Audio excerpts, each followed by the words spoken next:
তা ওদের ওইখানে আমরা একটা ছিলাম, আমাদের ওর ফ্রেন্ডের এক বাসায় আমাদের থাকতে দিয়েছিল এক রাত। তারপরে ও রাত্রে যখন দুধ খেতে চায় না, তখন আমি বলছি তুমি না খেলে আমিও খাবো না। আমার 35 রানিং। তো তাসরিন, আপনি কি অনুষ্ঠানটা শুনতেন আগে থেকে? আমি আগে শুনতাম না, তো মেয়ের পরীক্ষার জন্য আমি টিভির কানেকশনটা অফ করে দিই। তখন যখন পরীক্ষা শেষ হয়ে যায় তখন মা মেয়ে যখন শোয়ার আগে এফএনএ, তখন আপনাদের এই রেডিওর মা আর মেয়ে দুজনে মিলে একসাথে শোনেন? হ্যাঁ, ও শুনে। ও very good, she is so cute. ওর বয়স কত? ওর বয়স এবার 9 চলে। শি ইজ মাশাআল্লাহ সো কিউট। এবং ও আছে, ও আমাদের আশেপাশে আছে। গল্পের প্রয়োজনে হয়তো বা ওকে আমরা বাইরেও পাঠিয়ে দেবো, কারণ গল্পটা খুব সেন্সিটিভ। এবং শি ইজ সো কিউট মাশাআল্লাহ।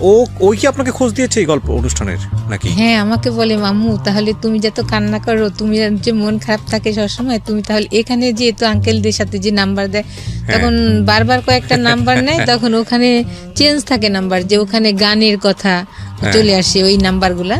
পরে এক সময় আমার মেয়ে দ্রুত মশারির ভিতর থেকে যে কলমে আরেকটা মোবাইলে ওই নাম্বারটা লিখে তারপরে রেকর্ড করে রাখে। That's really great. আমার সাথে মেয়েই আগ্রহ ছিল বেশি। আচ্ছা, তারপরে আপনি ও শুনে বলে আপনি শুনতে গিয়ে আপনি নিজে খোঁজ পান। ঠিক আছে, চলেন শুরু করেন। আমি 2008-এ আমার বোন ধানমন্ডিতে থাকতেন, ওই বোনের হাজবেন্ড থাকতেন কোরিয়া। তখন 2 ছেলেকে পড়ালেখার জন্য ওই বোন থাকতেন। তখন ওই বোনের বাসায় আসি। ওই নিচে আমার বাচ্চার বাবার ফুপু থাকতেন।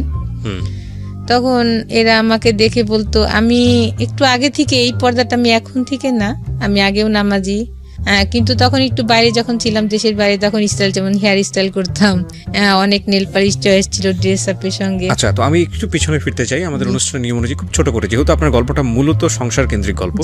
তার আগে আমি একটু জানতে চাই যে আপনার ফ্যামিলি সম্পর্কে, লাইক আপনার বাবা কি করতেন, আপনার কয় ভাই বোন ছিলেন? আমার বাবা রোডস অ্যান্ড হায়ার প্রথম শ্রেণীর ঠিকাদার ছিলেন।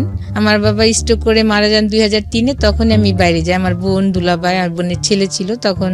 ওরা বাইরে ছিল আগে থেকে? জি। তখন আমি এক সময় বলেছিলাম যে আমাকে নিয়ে যেতে ওই দেশে। কোন দেশে? দক্ষিণ কোরিয়াতে। দক্ষিণ কোরিয়া। তখন আমার দুলাভাই বলেন, আরে আনমেড মেয়েরা এখানে আসে না, এটুকুই শেষ, হ্যাঁ, আর কোনো কথা নাই। তার কয়েক মাস পরে আমার বাবা স্ট্রোক করে মারা যান। তখন আমি খুবই আপসেট হয়ে যাই, কারণ আমি সবার ছোট ছিলাম। আর আমার বাবা কিছু হলে আমাকে বলতো পানি খাওয়া, কিংবা বাসায় এসে গেট খুলে বলতো যে তুমি দরজা, আমার নাম ধরে বলতো দরজা খুলে। আমার দাদি মারা যাওয়ার পরে আমাকেই ডাকতো।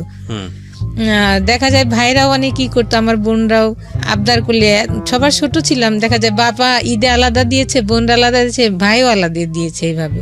আবার 3 ভাইয়ের বেতনের টাকাও মাঝে মাঝে আমার কাছে রাখতো, কারো টাকা চোপার নিচে রাখতাম, কারো আলমারিতে রাখতাম, দেখা যায় বাবা। কিন্তু আমি কখনোই, আমার একটা অভ্যাস ছিল, টাকা আমি নষ্ট করতাম না এখনো, না হলে এই ঢাকাতে আমি ধানমন্ডিতে টিকে থাকতে পারতাম না, যে বোন যেটা দিচ্ছে সেটা আমি আজকে 7 বছর চলে এভাবে চলি। আমার বোনও বলে যে আসলে ওই সংসার জীবনে অনেক।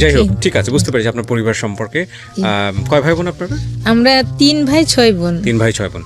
তো আপনি যে গল্পে ছিলেন যে আপনার বোনের বাসায় বেড়াতে এসেছেন, এটা দেশের বাইরে থেকে থেকে আসার পরে, বাংলাদেশে আসার পরে? দেশে থেকে আসার পরে যে ওটা একটা আমার ফ্যামিলির সাথে, আমার মায়ের সাথে একটু রাগ হয়েছিলাম। তারপরে যেই বোনটা আমাকে এখন যে সব কিছুই দেখে, তার উপরে একটু রাগ হয়েছিলাম, তার জন্য ওই বোনের বাসায় আসছিলাম। আর তাদের সাথে আমি টোটালি কন্ট্যাক্ট করতাম না, তখন সময় কাটাতাম শুধু। আমার রুমে একটা টিভি, আমি স্টেডিয়াম থেকে একটা টিভি কিনছিলাম ওই সময়, যে আমার সময় আসলে কাটে না ইবাদত করেও। আচ্ছা, আপনার পড়াশোনা বেশি দূর হয়নি? আমি বাইরে চলে গেলাম, ইন্টার করে আর করা হয়নি। ইন্টার পরে আপনি পড়াশোনা করতে পারেননি। ওকে, সো দেশে আসলেন, দেশে আসার পরের ঘটনা। দেশে আসার পর যাই হোক, এইভাবে আমার তাও সময় কাটে না, তখন বিভিন্ন তালিমে যায়, নিচে যায়। তখন ওই নিচের ওই সময় ওরা ছিল 2 বোন, তো আমাদের বাসায় আসতো, আমাদের বাসায় কোনো ছেলে ছিল না। তখন বেশ ওদের সাথে মাঝে মাঝে বাইরে যেয়ে খেতাম। আর আমার ব্যাগে তো পার্সে অনেক টাকা থাকতো, তখন মার্কেটে যেতাম, ওদেরকে বাইরে গেলে খাওয়াইতাম। ওরা বলতো আন্টি ঠিক আছে খাও, আমিও খেতাম, মজা পেতাম, একা একা ভালো লাগে না, ওদের সাথে নিয়ে যেতাম। তখন আমাদের বাসায় এসে ওদের গেস্ট আসলে আমাদের বাসায় থাকতো, তখন আমার ফোন নিয়ে বলতো আন্টি একটু ফোন দিই, আমি বলছি আচ্ছা ঠিক আছে দাও। এভাবে কোথায় ওরা দিত আমি এটা জানতাম না, কিন্তু ওরা কথা বলতো। পরে ওই নাম্বার থেকে আমাকে আবার কল আসতো, তখন আমি বলতাম যে আসলে আমি তো ফোন দিইনি, আপনাকে দিছে। এইভাবে সে বিশ্বাস করতো না। এইভাবে সে 1 দিন 2 দিন কথা বলতে বলতে পরে আমার সাথে কথা হয়, পরে আমি তার সঙ্গে কোনোদিনও কথা বলিনি, মেসেজ পাঠাইতাম। তারপর ওই সময়টা মনে হয় 20 খেলা হচ্ছিল ক্রিকেটের, টি20 হচ্ছিল। আমি আবার আগে থেকে ছোট সময় থেকে ক্রিকেট খেলাটার ভক্ত, তখন দেখতাম আর ওনাকে মেসেজ, তখন বলতাম যে ঠিক আছে আজকে যদি এই বাংলাদেশ জিতে তাহলে আপনার সঙ্গে আমি কথা বলবো, মেসেজ পাঠাবো না। তখন ওই টি20 জিতার পরে 2008 সালে তখন আমি তার সাথে ওই দিন থেকেই প্রথম কথা বলি। তখন আমাকে বলে যে আপনি নাম্বার, আমি বলি কি আসলে এমুক নামে কি আপনাকে চিনেন? বলে হ্যাঁ আমার মামাতো বোন হয়। আমি বলি হ্যাঁ ওরাই ফোন করতো, কিন্তু আমি কখনো আপনাকে ফোন করিনি এই নাম্বার থেকে, আমার নাম্বার নিয়ে ওরা কথা বলতো। এইভাবে তার সাথে পরিচয় হলে সে তখন কি করতো, আপনার যে 2008 সালে ভোটের কাজগুলা যে হইতো, বিভিন্ন জায়গা থাকতো, তখন অনেক কথা হতো, তখন বলতো যে আমি তো আজকে কথা বলতে পারবো না, আমার এখানে রিচার্জের নাই। তখন আমি নিচে যেয়ে ওকে কখনো 100 টাকা নিচে রিচার্জ দিতাম না, তখনও বলতো কি আমি ফোন দিতাম না, যখনই রিচার্জ দিতাম তখন আমি আর ফোন দিতাম না, দেখি যে ওকে দেন আমি তো রিচার্জ করেছি। জি, তখন দেখতাম ফোন বল কে যেন আমার মোবাইলে টাকা পাঠাইছে। আর ও যখন ফোন করতো ভোর 4টা পর্যন্ত দেখা যায় কথা বলতো, আর আমার ব্যালেন্স থাকলে আমার ব্যালেন্স শেষ হলে ও আবার ধরতো, তখন আমি ফজর নামাজ পড়ে পরে ঘুমাইতাম। পরে আরেকদিন বলতো আমি আজকে কথা বলতে পারবো না, কারণ আজকে আমার একটা রিচার্জ না, এখানে নাই। তখন আমি আবার ওই দিন ধরা পড়ে গেছি যে হ্যাঁ আমি টাকা দিচ্ছি তাকে। এইভাবে মানে একটা বিষয় ক্লিয়ার ছিল যে আপনাদের দুজনেরই ভালো লাগা তৈরি হচ্ছিল। জি জি, 14 দিনের কথা হয়েছে, আমাদের দেখা হয় নাই। ফ্যামিলি থেকে আমার মা বোনরা একটা ছেলে ঠিক করে আমার সিটিতে, ছেলেটা আমাকে আমার বোনের বাসায় দেখতে আসে। পরে আমার বোন জিজ্ঞেস করে যে তোর কেমন লাগছে? আমি বলি জি ভালো। তখন এক পর্যায়ে ছেলেও পছন্দ করে, কিন্তু ছেলে বলে আমাকে 6 মাস পরে তুলে নিবে, এখন বিয়ে হবে। তখন আমার বোন জামাই বোনরা এক পর্যায়ে যায় আমার সিটিতে, আমার চাচা, আমার বাবা যেহেতু বাচ্চা ছিলেন, আমার চাচা গার্জিয়ান ছিলেন, আর আমার মা, সবাই তারা যে ওই বাসায় যে বলে যে না আমরা দিব, কিন্তু বাট উঠায় আনার পরে 6 মাস রাখেন, তাতে সমস্যা নাই, কিন্তু যেদিন বিয়ে হবে সেদিন মেয়ে নিয়ে আসতে হবে, আপনাদের বাড়িতে নিতে হবে। এটা কে বলে? আমার ফ্যামিলি থেকে। আচ্ছা। তখন এক পর্যায়ে ওটা আমি জানতাম না, ওই দিন এই দিন যেদিন আমার ফ্যামিলি থেকে ছেলের বাসায় গেছে, ও তার আগের দিন আমি ওকে ফোন দিছি যে আমার মনে হয় এক জায়গায় বিয়ে হওয়ার কথা। বললো যে তোমার যাওয়ার দেখা না, আমি একটু কালকে ভিতরে আমি ঢাকা আসতেছি, ঠিক আছে তুমি যেও না। তখন আমার বোনদের বললাম যে আমি যেয়ে কি করব, এখনই তো সবকিছু না, আপনারা তো কথা বললাম, আমি তার যাবো না এই বাসায়, আমি থেকে যাই। তো বললো আচ্ছা ঠিক আছে। তখন আমার বোনের ছেলে মেয়ে আর আমি বাসায় রইলাম। পরের দিন ও আসলো, তখন আমি আবার ওই দিন একটু পার্লারে এসে, এখন আমার বোনের ছেলেটা এখন কানাডা পড়ে, তখন ও ছোট ছিল, বলতো যে আন্নু তুমি কোথায় যাচ্ছ? তখন আমি বললাম যে এই ডেটিং এ যাচ্ছি, কিন্তু ও বিশ্বাস করে না, কারণ আমি আসলে এই টাইপের ছিলাম না, আসলে সত্যি ওই দিন আমি ডেটিং এ যাচ্ছিলাম, মানে ওর সঙ্গে আপনি দেখা করতে যাচ্ছিলেন।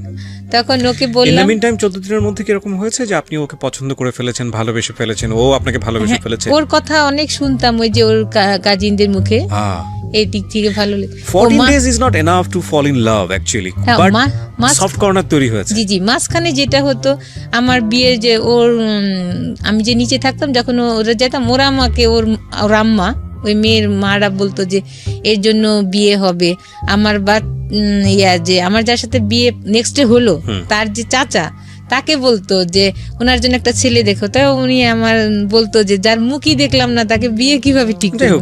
যাই হোক, হ্যাঁ, তখন ও আসার পরে আমি তো তখন আমার 10,000 টাকার একটা ঈদে নিয়েছিলাম, ওই সময় 10,000 টাকার একটা 3 পিস, অনেক কাজ করা বাইরের ড্রেসটা ছিল, ওটা পরে গেছি। তারপরে অনেক সাজছিও পার্লারে যে, তারপরে এখন ও গুড়ি গুড়ি বৃষ্টি হচ্ছিল, তা আমি রিক্সায় বসা।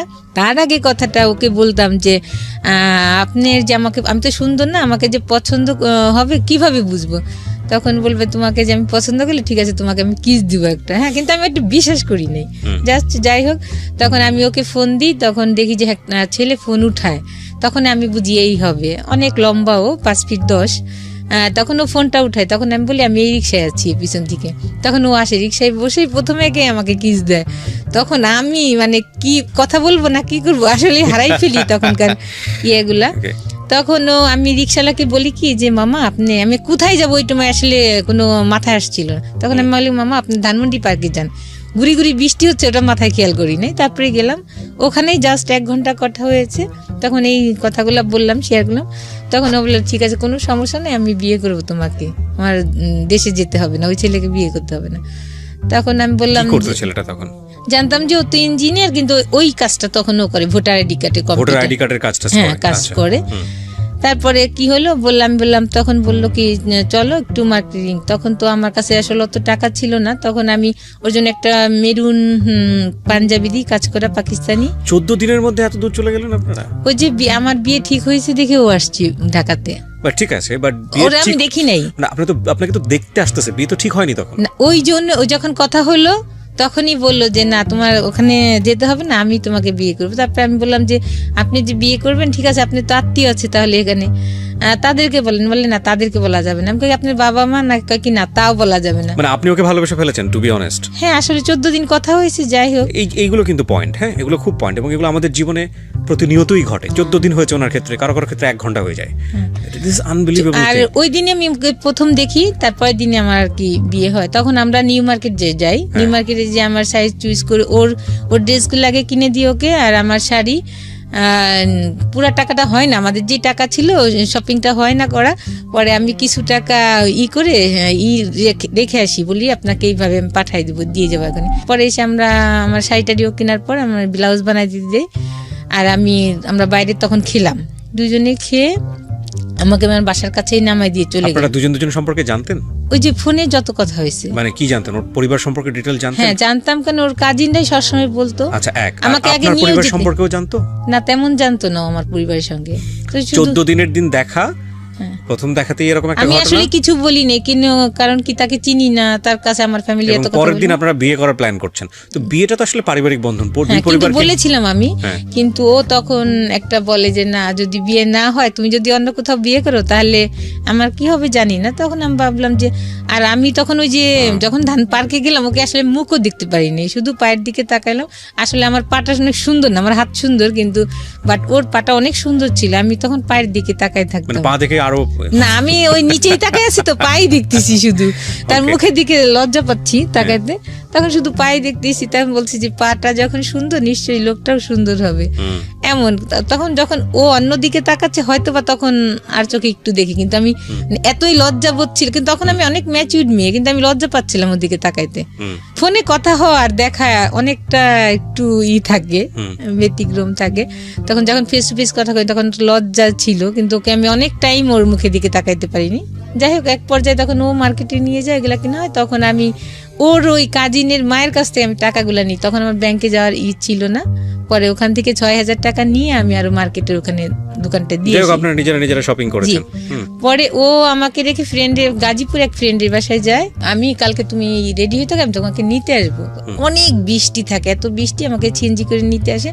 ওই দিন আমি একটু সাজি যে আজকে যখন আমার একটা দিন, তখন সে যে ওর ওই ফুপুকে আমি সালাম করতে যাই, আমি বলি কি দোয়া করেন, বলে হ্যাঁ আপনার মনে আসা পূর্ণ হোক। কিন্তু সে জানছে না যে তারই আসলে ভাইয়ের ছেলে। যাই হোক পরে ওখানে অনেক ওরা অ্যারেঞ্জমেন্ট করে, গাজীপুর সালতা আমার বিয়ে হয়। বিয়ে হলে কে ছিল এই বিয়েতে? বিয়ে ছিল ওর ফ্রেন্ডরাই ছিল, আমার কেউ ছিল না আমার পক্ষে। তখন এক পর্যায়ে কাবিনের টাকা বেশি লিখেছে, 4 লাখ টাকা কাবিন হয় দেখে। একটা বিষয় খুবই খেয়াল করার মতো, সেটা হচ্ছে ঘটনার যদি একদম 2 লাইনে সাম আপ করি, উনি যাকে বিয়ে করলেন ওনাদের নিচ তলার ভাড়াটিয়া, যার সঙ্গে ওনার একটা সম্পর্ক ছিল, এই অর্থে 2 বোনের সঙ্গে উনি বাইরে মাঝে মাঝে আউটিং করতেন। তারা ওনার ফোন ব্যবহার করে যে ভদ্রলোককে উনি বিয়ে করলেন তাকে ফোন দিত। তো এইভাবে আসলে ওনার সঙ্গে কথোপকথন একটা পর্যায়ে, এবং 14 দিন কথোপকথন যেটা হয়েছে যে উনি অনেক বেশি লোনলি ছিল। ইতিমধ্যে উনি বাড়ি থেকে রাগ করে ওনার বোনের বাসায় আছেন, ওই সময়টাতে উনি টাইম পাস করছেন, বিভিন্ন রকমের কথাবার্তা বলতো ওই ভদ্রলোকের সঙ্গে। ইন দ্য মিন টাইম ওনার বাড়ি থেকে বিয়ে ঠিক করা হয়, সেটা ওই ভদ্রলোক জানতে পারে। জানার পরে ওনার সাথে ফার্স্ট দেখা, ইমোশনালি ওনারা একটা সিদ্ধান্ত নিয়ে ফেলেছেন, দে উইল ম্যারি। এবং যেখানে মেয়ে পক্ষের কোনো গার্জিয়ানই উপস্থিত নেই, ছেলে পক্ষের কয়েকটা ফ্রেন্ড আছে, এই বিষয়গুলো খুব খেয়াল করার মতো। আপনারা হয়তো গেস করছেন যে এরপরে কি হবে না হবে, বাট এগুলো আমাদের প্রাত্যহিক জীবনে হয়। হওয়ার পরে আসলে কি হয় সেটাও খুবই লেসন আছে আজকের স্টোরিতে। হ্যাঁ বলেন। তারপর ওখানে নিয়ে যে বিয়ে হয়, তখন ওই কাবিনের টাকা করতে যে টাকা থাকে না, তখন আমার গলায় চেন ছিল, চেনটা রেখে আমি ওখান থেকে কিছু লোন করি, যে টাকা আমি পাঠিয়ে দিলে চেনটা নিয়ে যেতে। তারপরে এভাবে বিয়ে করে আমরা দুজনে একসঙ্গে আসি। আসার পরে ওই দিন আমার বোন ছিল না, ওই যে আমার ছেলে পক্ষ দেখার জন্য যে সবাই গেছে দেশে, ওই দিন বাসা ফাঁকা। তখন আমি বলি কি থাক, কোথাও যাওয়া থাকে না, আমাদের বাসায় যে উঠি। তা ওদের ওইখানে আমরা একটা ছিলাম, আমাদের ওর ফ্রেন্ডের এক বাসায় আমাদের থাকতে দিয়েছিল এক রাত। ওরা অনেক ফুল টুল দিয়ে ওখানে অনেক কিছু ওরা সাজায় আমাদের, অনেক বাসর রাত আপনাদের? জি বাসর রাত ওরা ওখানেই করে, আর আমাকেও বরণ টরণ করা যেটা এটাও ওরা করে এগুলা। তারপরে ফিতা দিয়ে আমাকে ফুল দিয়ে গেট রুমে ঢুকায়। তারপরে পরের দিন আমরা চলে আসি। আমি বলি তাহলে আমার বোন তো নাই বাসায়, আমাদের বাসায় উঠি।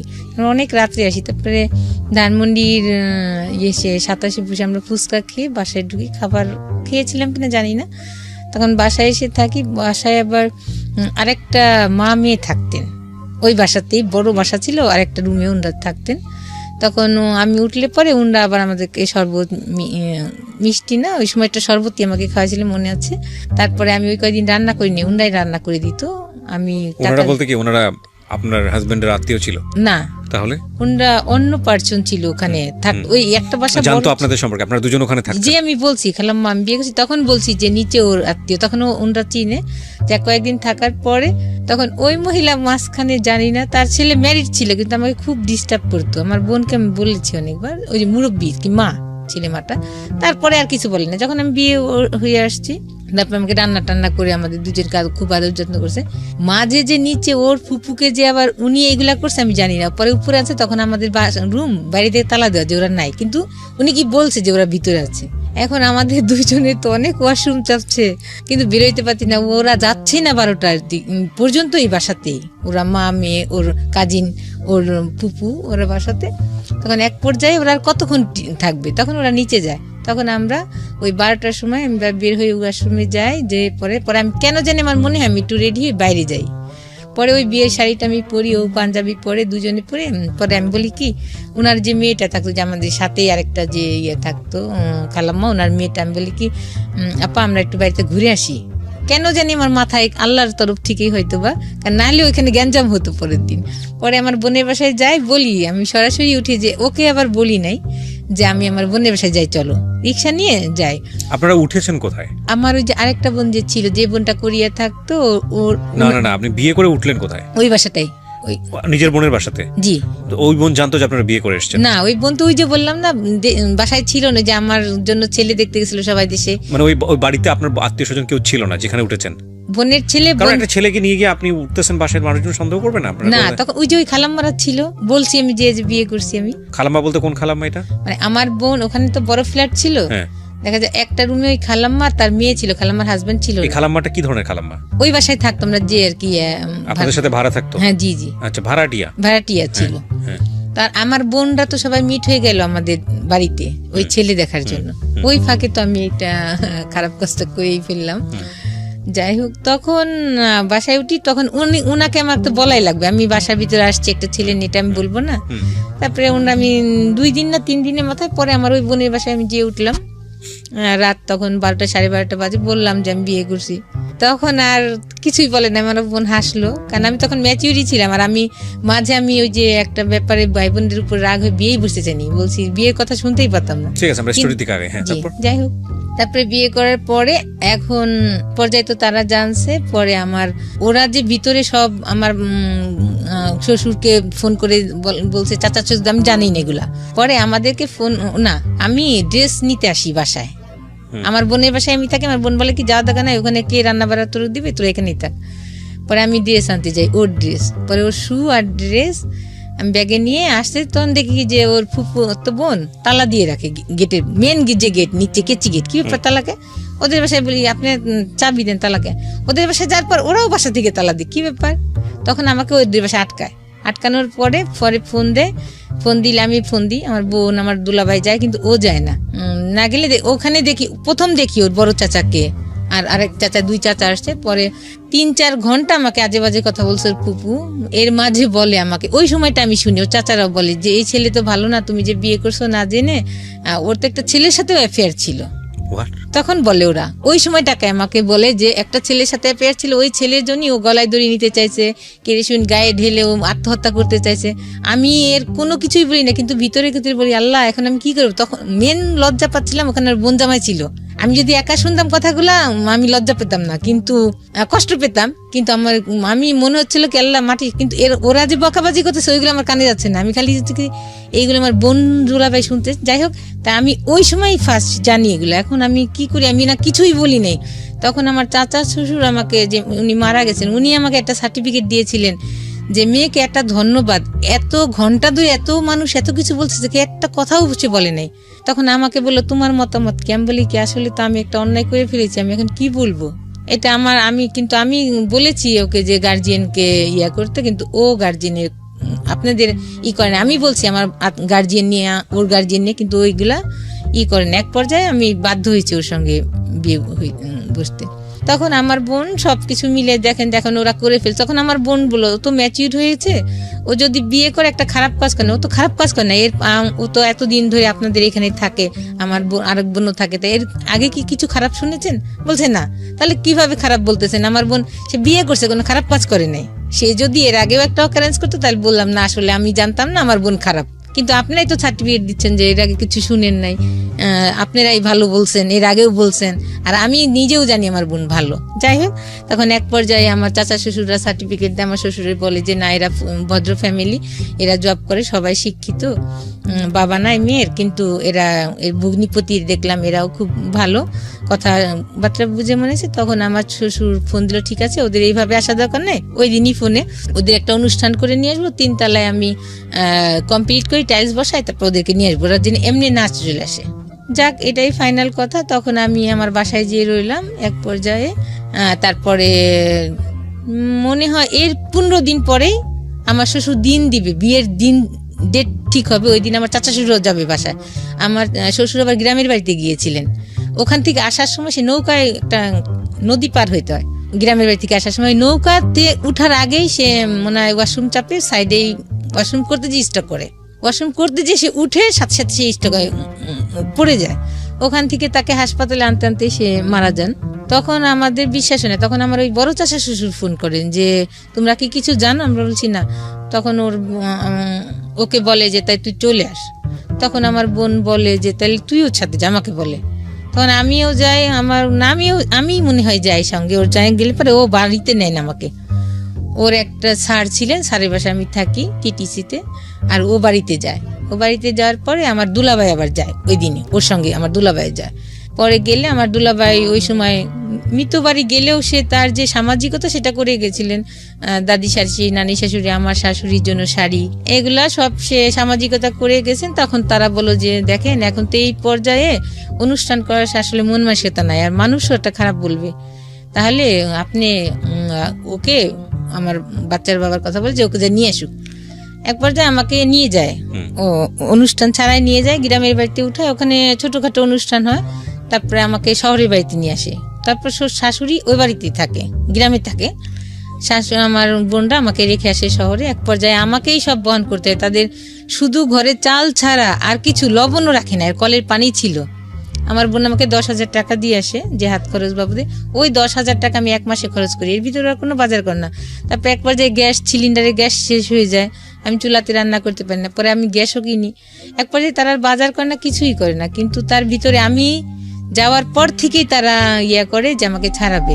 নেক্সট একটা কথা, আমার দাদি শাশুড়ি ভাই উকিল ছিলেন, তা উনাকে আবার আমার শাশুড়ি ওনার সঙ্গে যোগাযোগ করে যে ওকে নিয়ে কথা। তখন আমার হাজবেন্ডকে নিয়ে যায়, আমার দাদি শাশুড়ি ফোন করে নিয়ে যায়, বলে যে কত টাকা কাবিন করছি, সেগুলো বলে কি বুঝে শুনে করছিস, এত টাকা কাবিন করছিস, বউ তো ছাড়তে হবে। বলে আমি বিয়ে তো করছি ছাড়ার জন্য না, যাই বিয়ে করছি ছাড়ার জন্য না। এইভাবে অনেক ঝামেলা চলতে থাকে। আর আমাকে যত শাস্তি যত প্রকারে আছে, আমাকে ডাইনিং স্পেসে শুইতে দেয়। দেখা যায় যে ও আসলে আমি সারাদিন আমরা কথা বলতে পারি না, আমি যদি কিচেনে থাকি ও কিচেনে যে আমার সঙ্গে কথা বলে, আমাকে ধরে কিচেনে। কিন্তু তারা সবাই খাওয়া দাওয়ার শেষে আমি শুইছি, লজ্জা পাচ্ছি। আর বেডশিটও এমন একটা নোংরা ছিল, পরে আমার বোন একটা বেডশিট দিয়ে আসে, ওটা আমরা ব্যবহার করি। আমি কোনো কিছুই বলি না। উনি 6 মাস শুধু খেসারি ডাল দিয়ে ভাত দেয়, আমি খেতে না পেরে কাজের বোয়ারে দিয়ে আমি কচু শাক আমি রান্না করে ফ্রিজে রাখি, যে এইভাবে কিভাবে ভাত খায় ওরা নাস্তা। কিন্তু আমি নতুন বউ, বলতেও পারছি না কিছু। তারপরে এইভাবে আমার বোনটা বললে ওরা কি মাছ কিনে না? আমি বললাম তোর মাছ কিনে না, আমার তখন টাকা শেষ, আমি তখন আর কিভাবে পিওর ভেজিটেরিয়ান। আমার বাচ্চার বাবা শুধু একটা ডায়েরি ছিল, সামলাইতে থাকে, কেন ডায়েরিটা সামলায় কেন? পরে একদিন কোথায় সামলায় আমি জানি না, পরে একদিনকে আমার বাচ্চা দাদি বলে ওই ড্রামে পুলার চাল আছে, তুমি ধান বাঁচতে পারো? আমি বসে থাকি, আমার দেবরদের পড়াই, তারপরে আমার সময় থাকে, তারপরে বলে এখন ওদেরকে পড়াইতে বলে, এখন ধান চাল দিছে বাঁচতে, ঠিক আছে বাঁচতেছি। পরে ওখান থেকে চাল নিতে যেদিকে একটা ডায়েরি, এখন ডায়েরির পুরাটা আমি পড়ি, কোনো কিছুই পাই না। ওর স্কুলের সামনে যে দাঁড়ায় তার জন্য ওর আত্মহত্যা, এগুলো লেখা আছে, যে আমার মনে হয় আমি কেরোসিন গায়ে ডালে মারা যায়, আমি গলায় দড়ি নিই ফ্যানের সাথে, এগুলো লেখা আছে। বাট কোনো ক্লু পাই না যে এই ক্লুতে আমি বিশ্বাস করবো তার সাথে আসলে শারীরিক সম্পর্ক ছিল। পরে তার সাথে বলতে কার সাথে? ওই যে ছেলের সঙ্গে? ওই ছেলেটার সঙ্গে যে আমি যখন শ্বশুর বাড়ি গেলাম আরো কম বেশি শুনছি এটা। আচ্ছা, শোনার পরে তারপরে আমি বিশ্বাস করি, ওই ডায়েরি শেষে যখন আমি এক জায়গাটা দেখি যে তোমার এই জায়গা যদি কোনো কেউ হাত দেয় তাহলে আমি অনেক কষ্ট পাবো, তখন বলি হ্যাঁ। সে যখন তার আগে আমি ডায়েরি পুরাটা পড়ছি, কোনো কুলু না পেয়ে ওই কথাটা যখন, তখন আমার আর কিছু লাগে নাই যে হ্যাঁ তার সাথে ছিল কিছু। মানে এটা দুজনই ছেলে সম্পর্কই ছিল। হ্যাঁ, কিছু একটা ছিল, সবাই বলছে, ওর মা সবাই জানে, ফ্যামিলি জানে, কারণ একই রুমে থাকতো দীর্ঘদিন। This is the very important thing. আমি কেন বারবার বলি এই গল্পটা কমন, মানে এই গল্পের প্রেক্ষাপটে আমি যে কথাগুলো বলবো সেগুলো কমন, খুবই কমন। বারবার বলি, প্রতিবার বলি, বিয়ে একটা পারিবারিক বন্ধন। বিয়েটা কখনোই ভেরি শর্ট টাইমে, ইট ইজ নট ফ্যান্টাসি বস, এগুলো ফ্যান্টাসি না, বিয়ে জিনিসটা ফ্যান্টাসি না। বিয়েটা দুটো মানুষের মধ্যে হয় না, দুটো পরিবারের মধ্যে হয়, অ্যাকচুয়ালি তাই। এবং ভালো করে একটা মানুষকে না জেনে, না বুঝে, না শুনে কখনোই এই সিদ্ধান্তটা নেওয়া উচিত না এবং উচিত না। কারণ বিয়েটা মানেই দায় মুক্তি না, বিয়েটা মানেই দায় সারা না। বিয়ে হয়ে যাওয়া মানেই হচ্ছে যে সবকিছু শেষ হয়ে গেলো তা না, বিয়ে হয়ে যাওয়া মানে হচ্ছে সবকিছু শুরু। এবং এই ভুলগুলো আসলে আমরা ইমোশনালি যে কত বড় স্কেলে করি, আনথিঙ্কেবল। বলেন তারপর। কিন্তু ও যে এই ধরনের আসলে বোঝা। আপনি পেলেন, তারপরে কি করলেন?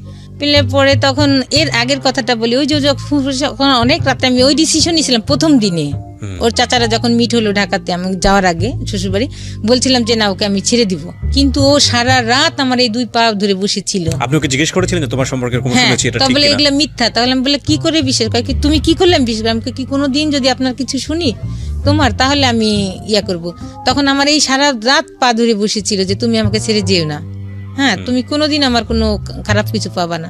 তখন একটা ছেলে যদি এইভাবে কান্না করে, এত করে, সে আপনি ডায়েরি পেলেন, তখন নেক্সট যে তার ডায়েরি পেলাম, তখন তো আমার অনেক দিন তার সাথে সংসার জীবন হয়ে গেছে, তখন আর আমি কিছুই বললাম না। ডায়েরি আপনি তাকে কোনো জিজ্ঞেস করেননি ডায়েরিটা কি? হ্যাঁ, সে শুধু সামলাইতো।